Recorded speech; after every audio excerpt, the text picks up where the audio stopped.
What's up, everyone? I hope you're doing well. Welcome back to another episode of Box Office News, where we talk about all the new box office of the week. And today, it's a big day because we had the Meg 2 came out, Teenage Mutant Ninja Turtles, and we're talking about Barbie. But first up, we got Talk to Me. Talk to Me is doing super well. It only dropped 39% and gained 6.3 million on its second 3-day weekend. This horror movie is doing better than a lot of other horror movies. Usually horror movies drop like 60%, 65%, but this one is doing awesome, and I'm so happy for it. It's an amazing film. I think for me, I think a lot of people will find something to like if you're a big fan of horror movies, because Rocka Rocka, the YouTube channel, they made this movie, and they're at a good start for this movie. A24 bought it. I think that they could get picked up on some other big horror deals.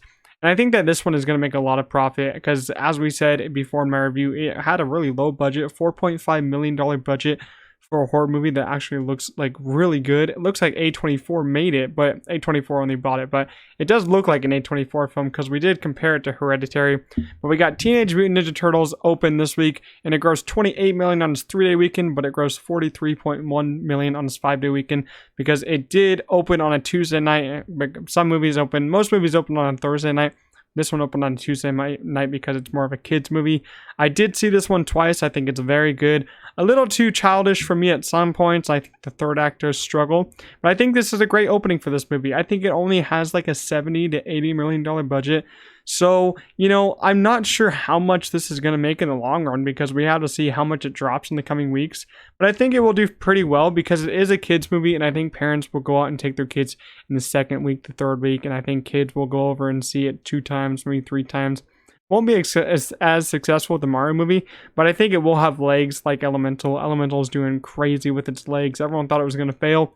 It's doing fantastic now, but I think Teenage Mutant Ninja Turtles, I think it could end up at like 300 million worldwide, 250 maybe on the bad side, but I think it could do 300 million worldwide. It's a very nice film, it's a very nice animated flick, only an hour and 39 minutes. Mission Impossible Dead Reckoning, though, it's been in the mix of people calling it a failure and all that. I would say it's a failure if it made like a lot less, like maybe 400 million, but I think it's going to end at like 600 million worldwide so that's not like profit, but it's not really like a failure. It would have done so much better if they just placed it in September or October where no movies were there, because Mission Impossible needs its premium screens, and it got its premium screens taken away from it after its first week because Barbenheimer came. Oppenheimer took the IMAX screens. I don't know what Paramount or Tom Cruise was thinking, but that just kind of made them struggle a bit more. But its legs are getting a little bit better. It gained 6.5 million on its fourth 3-day weekend and dropped only 39%. The last 2 weekends, it was dropping about 46, 59, 60% almost. So it's doing a little bit better, and I think its legs can improve. But if it doesn't get any premium screens, then I don't think it's going to make too much more money. I'm hoping that in September, IMAX could give like half IMAX screens to Oppenheimer and half back to Mission Impossible, because I would definitely go like 2 more times if I put it back in IMAX. IMAX really is a game changer because you feel like you're in the moment and the sound is just blaring. So I would go again if it was placed in IMAX because I loved Mission Impossible Dead Reckoning. But Barbie's at it again. It's number 1 for its 3rd weekend in a row, grossing 53 million. Only seen this one twice, but it finally did it. It hit $1 billion. No one ever thought it was going to hit $1 billion, but it did it. I'm very happy for this movie because no one actually thought it was going to do as good as it did, but it did. I mean, it's an amazing movie. Greta Gerwig did her job. She's amazing. She's an amazing director. Lady Bird, Little Women, and now Barbie. They're all amazing films in my opinion, but Barbie is very different. Barbie appeals to a lot of different people. So I think that's one of the reasons why it did so much better, and it's based off like a famous Mattel toy, and I think that helped it. But Greta Gerwig, Ryan Gosling, Margot Robbie all made this kind of like dream come true. All made it gross over $1 billion. It does have a chance to become the highest grossing movie of the year, beating Super Mario. I think Super Mario is at like 1.35 billion. This one could get there. It really could. It just needs about 400 million more, and it's going really fast. It's grossing a lot of money. I'm not sure if it will get there. It'll probably, my guess is it probably will not get there just by a little bit, but it will be very close. I'm very happy that Barbie's doing great. A movie that's not doing too great, though, is The Meg. The Meg 2, it has negative word of mouth with audiences, and it only debuted at 30 million on its 3-day weekend. And The Meg 1 debuted at 45 million back in 2018.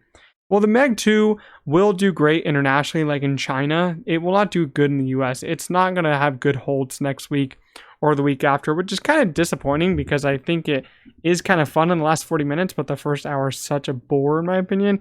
And I don't think the film is good at all, but I think a lot of people could have fun with it. But I think that this one isn't going to gain a lot of money in the US, like I said. But yeah, internationally, it's going to make a lot because the Chinese audiences will eat this shark movie up. And if they like it, they like it. Our last box office news of the day goes to Oppenheimer. Oppenheimer is a stunning film, amazing achievement in cinema. I've seen it 4 times. I hope to go see it a couple more times. But again, 28.7 million just for an R-rated movie alone. Just a 38% drop from last weekend. That's insane. That's just insane. This movie could break some more rated R records. It's not going to be the highest grossing rated R movie, but it's getting up there. It's really one of those movies that just ran because Barbie helped it, but this also helped Barbie. So it's a great kind of double dose. It's a double feature. A lot of people love the double feature.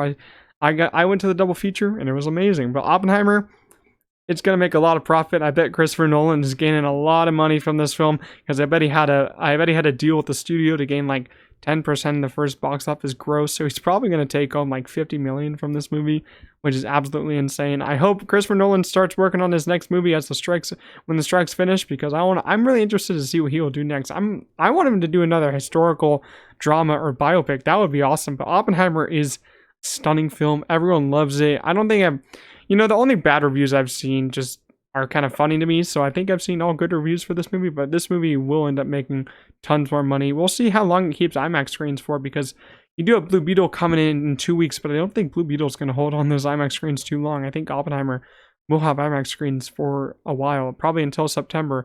That's all for box office news this week. I hope you guys enjoyed, and I'll see you guys in the next one. Peace out.